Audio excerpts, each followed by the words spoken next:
ఇంతకీ రంగనాయకమ్మ ఈ పుస్తకం ఎందుకు రాయాల్సి వచ్చింది? మహాభారతంపై ఇప్పుడు ఈ పరిశోధన ఎందుకింత చర్చ? రంగనాయకమ్మ ప్రతిపాదిస్తున్న సిద్ధాంతం ఏంటి? మా ప్రతినిధి గణేష్తో రంగనాయకమ్మ ముఖాముఖి ఇప్పుడు చూద్దాం.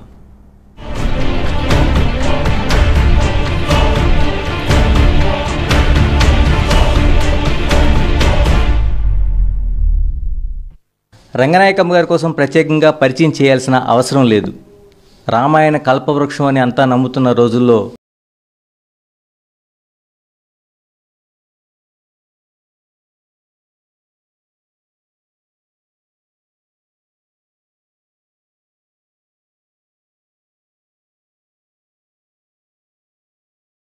తెలుసుకుందాం. చెప్పండి మేడం గారు, అసలు ఇది భారతం అనేది ఇదేంటి భారతం అనేది రాశారు. అసలు నేను అది రాయాలని అనుకోలేదు. నాకు ఆ టైంలో కొంచెం టైం దొరికితే ఏదైనా పుస్తకాలు చదువుకుందాం, చాలా రోజుల నుంచి పుస్తకాలు ఏవి చదవడం లేదు అనే ఉద్దేశంతో నేను అలమారి దగ్గరికి వెళ్ళి వెతికితే ఈ పురిపండ అప్పలస్వామి గారి భారతం సంపుటాలు కనపడ్డాయి. అందులో మళ్ళీ మొదటి సంపుటం లేదు, రెండో సంపుటం ఉంది, 7వ సంపుటం లేదు, ఈ 5 సంపుటాలు కనబడ్డాయి. సరే అవే చదువుదామని తెచ్చి కూర్చుంటే రెండో సంపుటం మొదలు పెడితే అది అప్పుడే అరణ్య పర్వం. వీళ్ళు వచ్చేసారు, అరణ్యంలోకి వచ్చేసారు.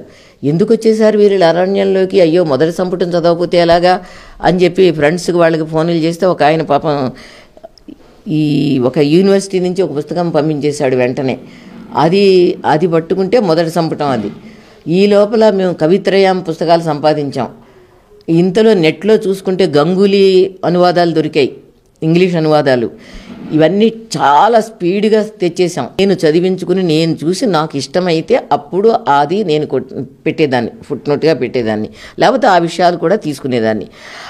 అలా చదివాను. కొంచెం చదివితే నాకు రాయాలని లేదు, చదవాలని అసలు ఏంటి నేర్చుకుందాం. అసలు అడవికి ఎందుకు పోయారు? సత్య అంటే ఏదో నాకు అంతకుముందు బాగా తెలియదు. అక్కడక్కడ కొంచెం సినిమాల్లో చూసిన విషయాలు తప్ప తెలియదు. చదువుదాం అనుకునే ఉన్నానంతే. కానీ 2, 3, 4 అయ్యేప్పటికి 10 కథలు అయ్యేప్పటికీ ఏంటిది ఇంత ఘోరంగా ఉంది, ఇది అసలు తెలుసా, జనానికి తెలుసా? నేను వెంటనే కొంతమంది ఫ్రెండ్స్కి ఫోన్ చేశాను, కొంచెం తెలిసిన పాఠకులకి ఫోన్ చేశాను. ఇది మీరు చదివారా అంటే చదివాము. ద్రౌపదికి బట్టలు ఇప్పేస్తారుగా, కీచకుడిని చంపేస్తారుగా. సరే ఆ 2 చెప్పారు. ఇంకా తెలుసా ఆ స్వర్గారోహణ పర్వం అంటున్నారు, అదేంటి అంటే అవన్నీ మాకు తెలియదండి, అవన్నీ మేము చదవలేదు. అయితే ఎవరికి తెలియదు. 10 మంది అదే మాట అయితే ఇది ఎవరికి తెలియదు, ఇది చెబుదాం, ఇది రాద్దాం అని అనుకుని నేను మొదలుపెట్టి పురిపండ అప్పలస్వామిని దగ్గర పెట్టుకుని ఆయన ఏం చెబుతున్నాడు, కవిత్రయంలో ఎలా ఉంది, గంగూలీలో ఎలా ఉంది, అది నిర్ధారణ చేసుకుని రాయడం మొదలుపెట్టాను. అసలు అంత రాత్రులు నేను ఎప్పుడు పని చేయను. రాత్రులు తొందరగానే నేను పడుకోవడం అట్లా చేస్తాను. కానీ అప్పుడు ఈ భారతానికి మాత్రం రాత్రులు 2 గంటల దాకా, 12 గంటల దాకా, 1 గంట దాకా ఉండేదాన్ని. అంటే అది నాకు అలా అంత ఆసక్తిగా ఉండేది. వదిలేయబుడ్డేసేది కదా, తొందరగా రాసేయాలి, తొందరగా వెళ్ళిపోవాలి, ప్రజలకి తొందరగా వెళ్ళిపోవాలని ఉండేది. అలా రాయడం వల్లే అది 4 నెలల్లో పూర్తయింది. అది ఎలాగంటే అదే ఏం చెప్పాడు అందులో, ప్రజలందరూ 4 వర్గాలుగా ఉండాలి.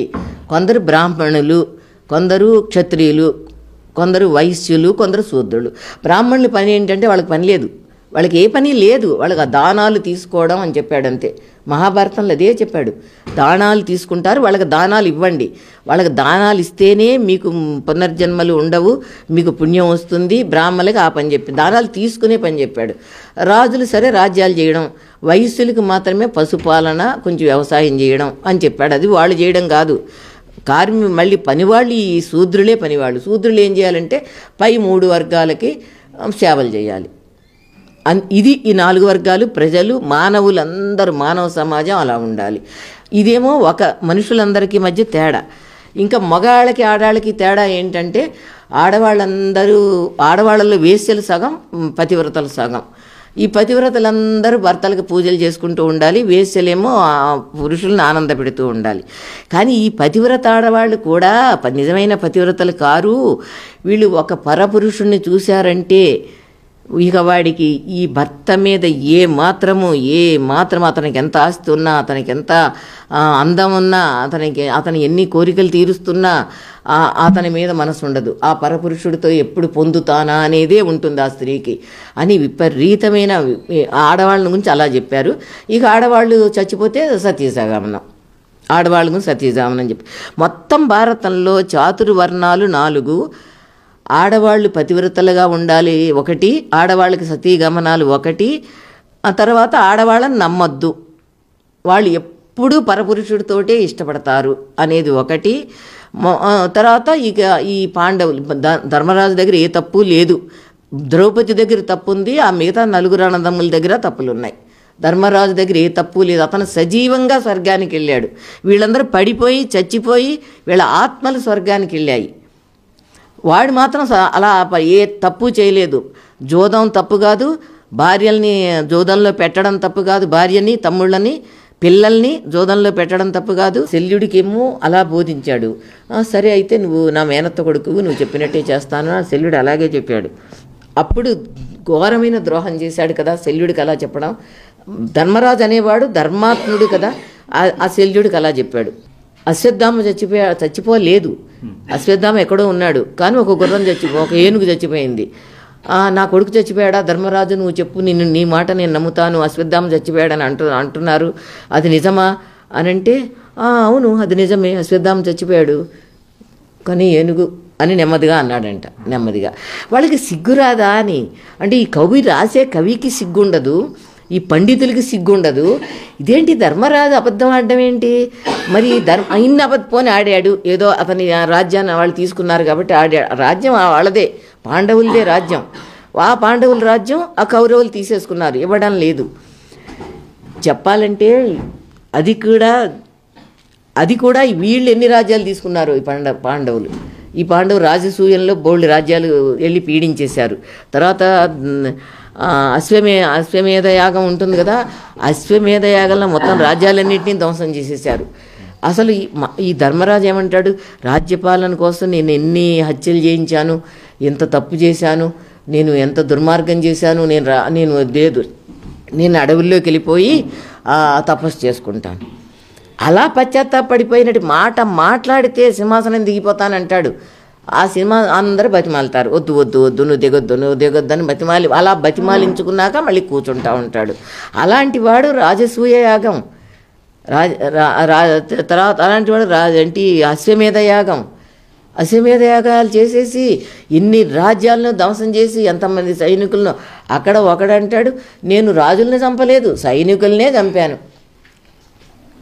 మహాభారతాన్ని చాలామంది విశ్వసిస్తున్నారు ప్రజలు. అటువంటిది మీరు మొగ్గ పువ్వు లేని మాయల, మంత్రాల, వ్యర్థాల, వైరుధ్యాల, వికృతాల, వికారాల, క్రూరత్వాల, అబద్ధాల, కట్టుకథల పుక్కిటి పురాణం అని చెప్పగలిగారు. అంటే అందులో అన్నిటికీ రుజువులు ఉన్నాయి. క్రూరంగా ఉంది అనడానికి రుజువు ఉంది, కల్పనగా ఉంది అనడానికి రుజువు ఉంది. అంటే మైథాలజీ అంటే ఇప్పుడు కట్టుకథల్లో తప్పు లేదు, కట్టుకథలు ఉంటాయి, కానీ కట్టుకథల్లో అన్యాయం ఉండకూడదు. ఆ కట్టుకథను మనకు ఒకటి చూపించినప్పుడు అన్యాయం ఉండదు. మొత్తం భారతంలో ఒక్క కథని మాత్రమే చిన్నపిల్లల పాఠ్యపుస్తకంలో పెట్టవచ్చు ఈ కథని అని చెప్పాను. ఒకే ఒక్క కథని, మిగతా అస్సలు పనికిరావు అనమాట. ఆ ఒకే ఒక్క కథ ఏంటంటే, ఒక ఋషి ఉంటాడు, తపస్సు చేసుకుంటూ ఉంటాడు, అతను సత్యం ఎప్పుడు సత్యం మాట్లాడతాడు, సత్యవ్రతం అతనికి, సత్యం మాట్లాడతాడు. ఎవడైనా సత్యం మాట్లాడితే మంచిదే, బాగానే ఉంటుంది. ఎంతో గొప్ప కథ అన్నమాట అది. అంటే అతను సత్యవ్రతమే పాటించాడు, కానీ సత్యవ్రతం అనేది దుర్మార్గులకి మేలు చేయడానికి కాదు. సత్యం అనేది ఎప్పుడు కూడా అన్యాయం చేయడానికి కాదు, మంచితనానికి సత్యం అని చెప్పి ధర్మరాజు వచ్చి నరకానికి తీసుకుపోయాడు. భగవద్గీతలో ఏమీ లేదు, చాతుర్వర్ణాలే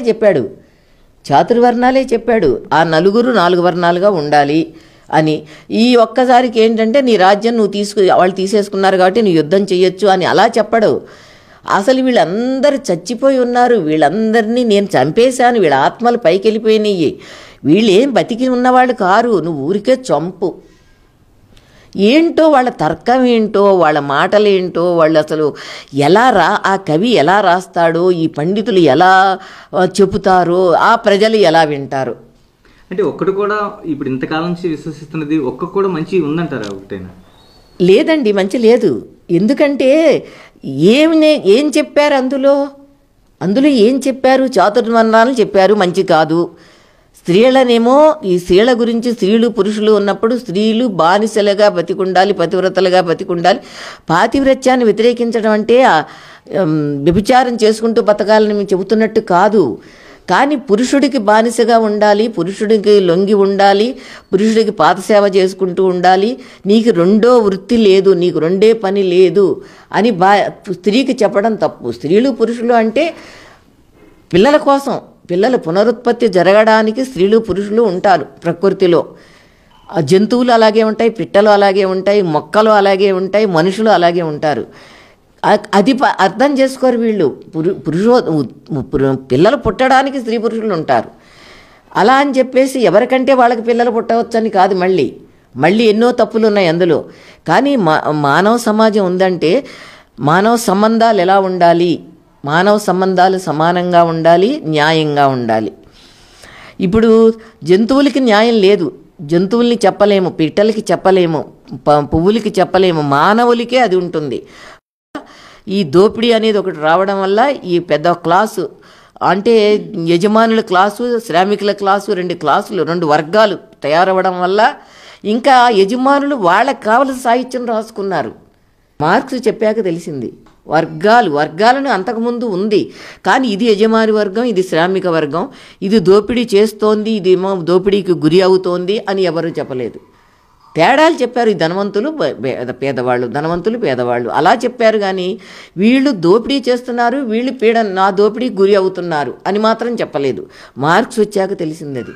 మార్క్స్ చెప్పాడు. మార్క్స్ ఎలా చెప్పాడు? మార్క్స్ బానిసత్వంలో ఉంటే చెప్పేవాడు కాదు, చెప్పగలిగేవాడు కాదు.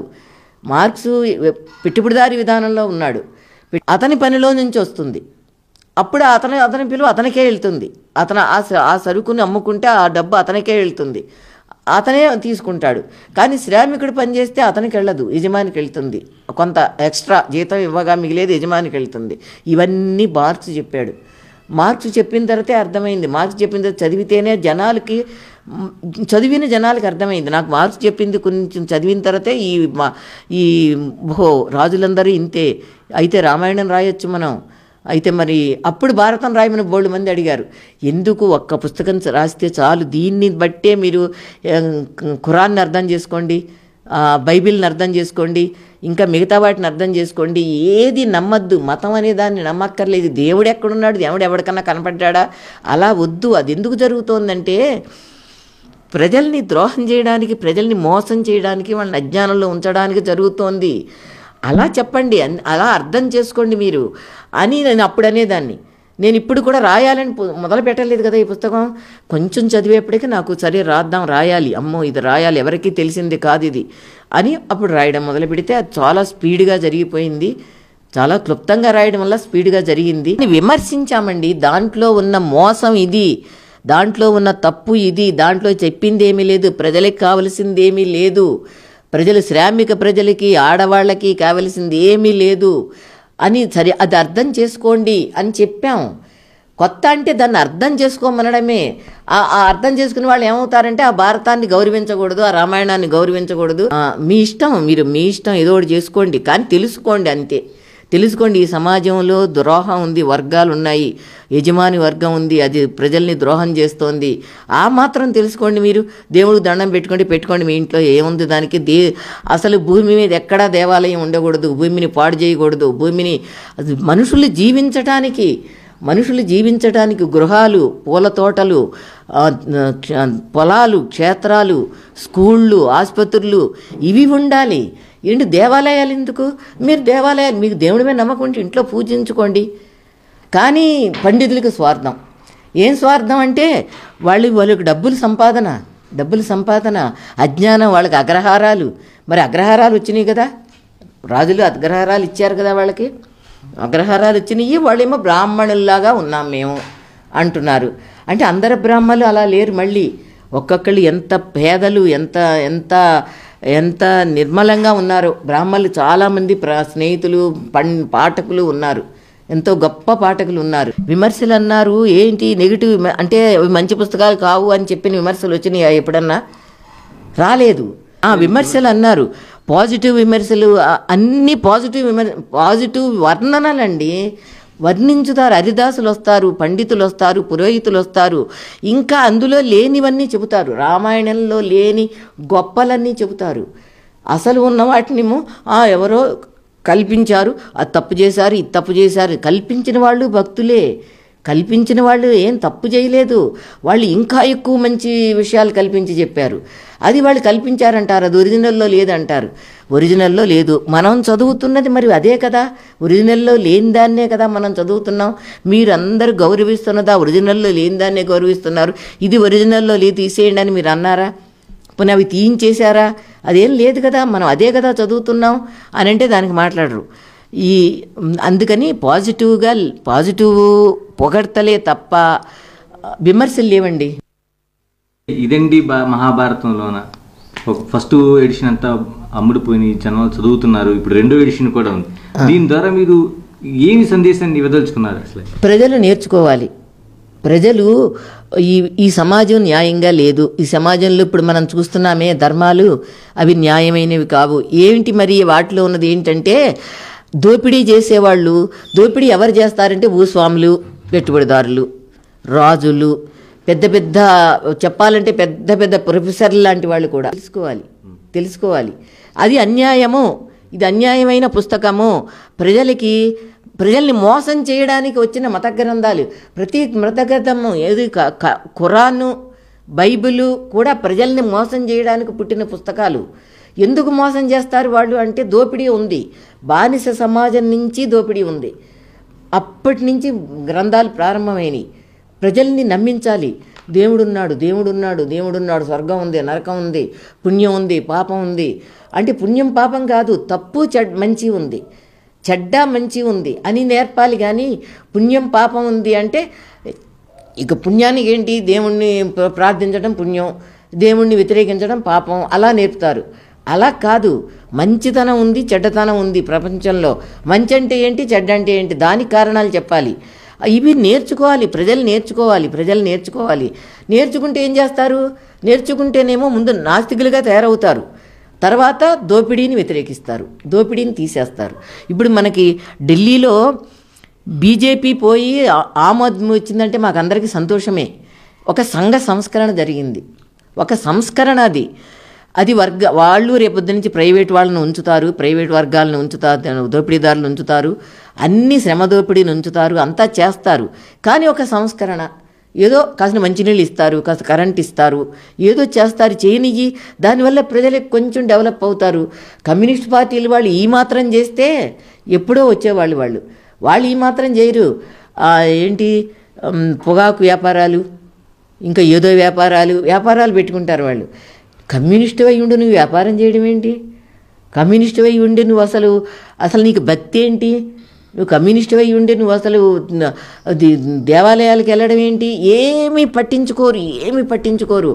అసలు ఒక ఆయన ఏదో చిరంజీవి వచ్చినప్పుడు, చిరంజీవి పార్టీ పెట్టినప్పుడు కమ్యూనిస్ట్ ఆయన నాకు ఎంత చెప్పాడంటే, చిరంజీవిలో చేరిపోవాలి, కమ్యూనిస్టులందరూ చిరంజీవిలోకి చేరిపోవాలి, ఆ రకంగా మనకు ఓట్లు వస్తాయి. అంటే చిరంజీవి ద్వారా సంపాదించే ఓట్లు వ్యభిచారంతో సంపాదించే ఓట్లు అవి. చిరంజీవి ద్వారా ఏ ఓట్లు ఎందుకు సంపాదించాలి?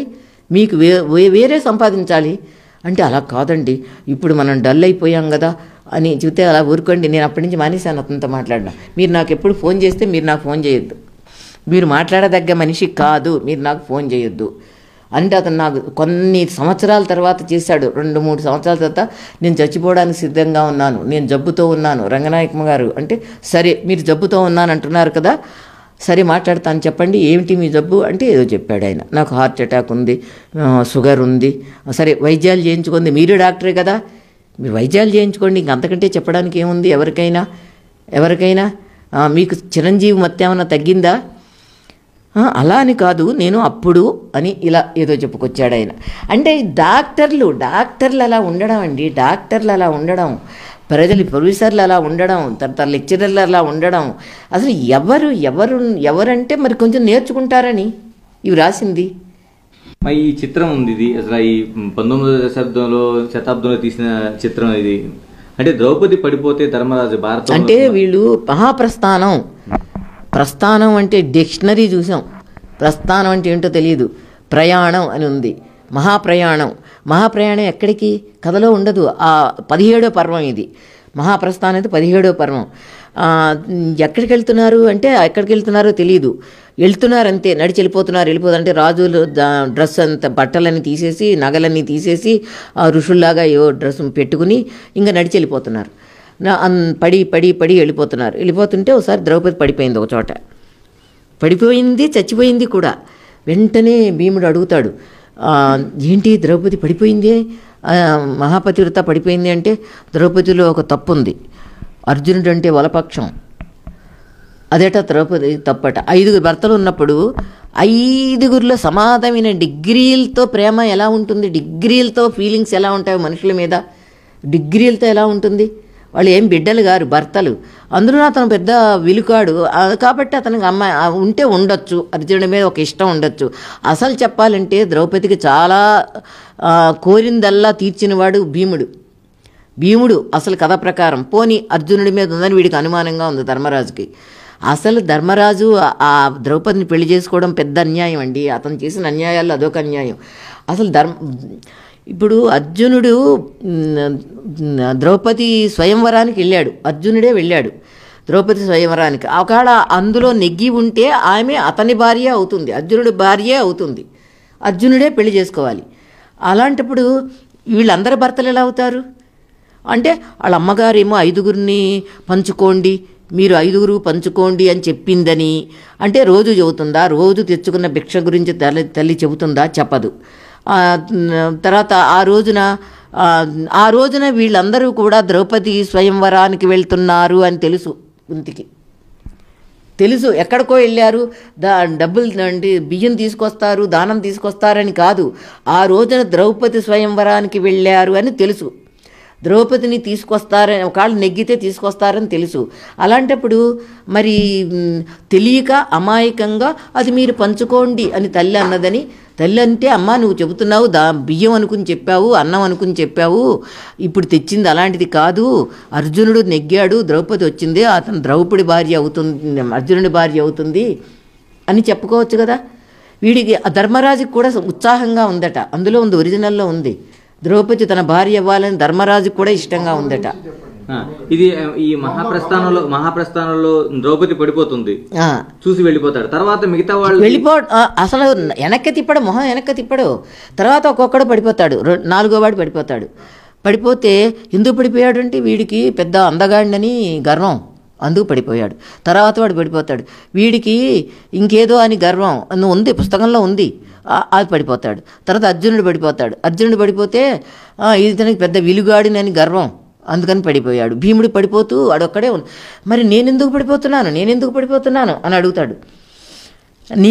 నువ్వు తిండి ఎక్కువగా తింటావు, నీకు ఆకలి ఎక్కువ, నువ్వు తిండి ఎక్కువ తింటావు. వాడికి తిండి ఎక్కువ తినకపోతే వాడు అసలు అంతమంది రాక్షసులను ఎలా చంపుతాడు, 12 సంవత్సరాలు అరణ్యవాసం ఎలా చేస్తారు, వీళ్ళందరూ కలిసి అరణ్యవాసంలో ఎలా ఉంటారు, వాడు రాక్షసులను ఎలా చంపుతాడు తిండి ఎక్కువ తినకపోతే, మల్ల యుద్ధాలు ఎలా చేస్తాడు. సరే పోనీ ఆ భీముడు ఇంకొక మాట అడిగి పడిపోవలసింది, నీకే తప్పు లేదా, నువ్వేమీ తప్పు లేదా నీ దగ్గర అని ఒక్క మాట అడిగి పడిపోవలసింది. కవి అది రాయలేదు. అతనికి ఏ తప్పు లేకుండా పడిపోకుండా చక్కగా సజీవంగా అలా ఉంటాడు. అంతలోకి ఇంద్రుడు దిగుతాడు విమానంతో, విమానం ఎక్కువ, నువ్వు మంచివాడివి, ఉత్తముడివి, ధర్మాత్ముడివి, విమానం ఎక్కువ అంటాడు. అప్పుడు నా తమ్ముళ్ళు రాకుండా నేను ఎక్కను అంటాడు. నీ తమ్ముళ్ళు ఉన్నారులే, స్వర్గంలో ఉన్నారులే, అక్కడికే వచ్చారులే, ఎక్కువ అంటే ఇగో ఈ కుక్క నా వెనకాల పడి ఉంది, ఈ కుక్కని ఎక్కించుకోండి ముందు అంటాడు. అంటే కుక్క ఎలా ఎక్కుతుంది, కుక్క స్వర్గానికి వస్తుందా అంటాడు. అంత చీదర, అందుకని కుక్క స్వర్గానికి రాదు అని ఇంద్రుడు చెప్పేప్పటికీ నాకు నచ్చింది.